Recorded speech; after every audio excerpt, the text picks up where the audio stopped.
let's move on to our next topic. Uncle Ben, Ben Carson. You call him Uncle Ben? Yeah, Uncle Ben. He gets on here. And then we all read his commentary on, the immigration, the immigrants that came at the bottom of slave ships against their will. Did y'all see that? Yeah. Yep. Saw it. Heard it. Saw it. Laughed at it. Saw it about 4 or 5 times. It was crazy. Yeah. I can't. And it's people talked about other people who have said the same thing, and it's not exactly. Like I said, my issue is working in the public school system. I already see how and I really feel that this way. And this next generation coming behind, us, they really have no concept of what the American slavery experience was like. It's not talked about. No, except in a very general, broad terms, it's just called slavery. Yet the entire time they're talking about, oh, this culture has slavery, this culture has slavery, this society has slavery, this society. So it all gets lumped in together. And I cannot remember actually seeing photographs or reading any slave narratives or anything until after I graduated high school. So, the entire conversation, I think, has been tilted so that people like Ben Carson, who's under the spell of all of his well-to-do white friends who, shake his hand and smile on his face, that, it wasn't that big a deal and, something that was over and, oh, we're sorry for that, but, let's move on. I think that, that's going to be a problem for black people going forward. If we ever want to talk about reparations, if we ever want to talk about anything, the watering down of the American slavery experience, the trade, the whole history of it is being watered down. And if you have Ben Carson and other people like him talking, keep throwing out, oh, they were just immigrants. People came, moved from one place to the other to find work or whatever. I think we're going to have a real problem moving forward, going forward into anything about, I agree. I mean, I think he kind of known for saying some off the wall stuff, and when he make his speeches or whatever. But like you were saying with the school, I mean, it was a textbook in Texas, I think, that said slaves was workers. Yeah. So, I mean, they already want us not to talk about it. So, if they put it in textbooks for the younger kids, it's almost like it's being written out of history. Mm-hmm. So they won't know about it. So if you do bring up reparations, next generation will be like, "What are we fighting for? I wouldn't talk this." You got to go look for it for yourself, and it's just gonna be rough if that's the way it's going. Right. I agree because that's what I see happening every day.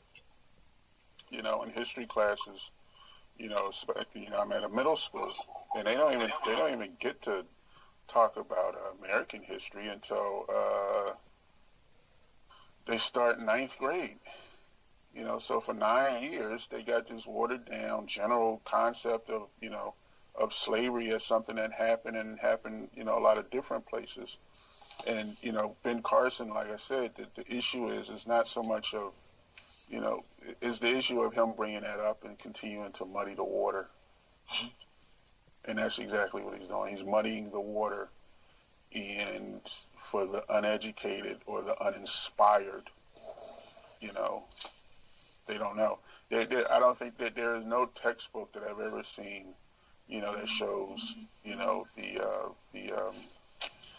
the instruments of slavery from the American slave experience. None. They don't show they show the sad faces of the kids sitting out in front of the shack, But that's just, this is so terrible. This was so sad. Look what America did. We're so sorry. It's just terrible, and they move on. Right. Yeah, and every time you want to bring it up, they want to belittle what you're saying and things like that. They just like you said, they just want to hey, no, that was in the past. They always say, oh, that was in the past. This was in the past. They want to move on. But you talk about some Jews and some Holocaust, and they've been talking about that forever. You know what I'm saying? Oh my goodness. Right. They pull kids out of class because they had some Jewish Holocaust survivor coming. Right. They pull kids out of class to come here. Right. Talk about and take nothing from that. It is what it is for them. And I'm as I always freely admit, I am not in a predominantly black school system. So I get to see it from that perspective. Right. And for the few African American, a few black kids and staff that are there, it's a very different, very different program. But like I said, the bottom line is that from what I'm seeing and from what I'm hearing, if they keep lumping it together in this general vague slavery conversation, and they never talk about, what was particular about American slavery, because it was a particular kind of heinous act. I mean, it was very specific, and we have documentation of it. Yeah. We have actual photographs that unless you go look for them, you will never see the horror that that was specific to American slavery. And I think Ben Carson just waters it down. So that's what I'm seeing. Unfortunately, now we're stuck in this immigration talk and fighting for immigration rights. And if Ben Carson had it his way, we'd all be saying, "Oh yeah, we were immigrants too. Let's go join the fight for immigration. Black people, come join us, because you're immigrants too." According to Ben Carson, he's one of you. He said you were an immigrant too. Yeah, I'm not getting the whole thing about the illegal immigrants. I'm not understanding it. A few weeks ago, it was a story about the one woman who was basically in the church. She was being protected by the church, so she wouldn't get deported. Mm-hmm. And she's been here 23 some odd years, close to 30 years, something like that. And right. She has 4 or 5 kids, and they were trying to deport her. Right. So I looked at it like, you was on a run for 23 years. You just got caught. You know what I'm saying? Because not only were you going back and forth, you knew you came here illegally. Right. You knew it was against the law. Right. And you cherished it. You know what I'm saying? You made your money. You made some American money. You didn't make it, the watered down peso. You bought a house. You lived the American dream, and you was on a run for 23 years, and you got caught. I'm not understanding it. Now, people who are already here have green cards and things like, legitimate green cards. It's not outdated. I can see that, and branding Muslims coming in, or people who are already citizens here, because you heard the story about Muhammad Ali, son getting. Right, his son, yeah. Because he just had a Muslim name, I can see all that. But if you're here illegally, and I don't care if you've been here 50 years, you're here illegally, you know what I'm saying? Right. And cherish them 50 years you was here, and not down, in Mexico, Right. Certain parts of Mexico. I'm not understanding it, and they're getting behind the people and say, yeah, this person is a legal immigrant, but they deserve to stay here because they've been here 23 years. I look at it like, you've been on the run for 23 years, you know what I'm saying? That's all. You just got caught. Well, I think it's all tied up in this anti-Trump sentiment going around. Right.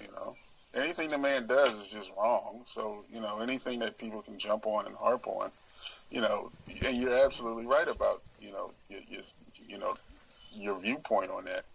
But, it's just part of that narrative right now. I think they really need to make sure that people stay so psychologically unbalanced that they can do whatever they want to do, while in plain sight, pretty much, because people are worried about a woman and her kids, and she's been here like you said, so many years illegally, and oh, the poor woman, let's go march for her.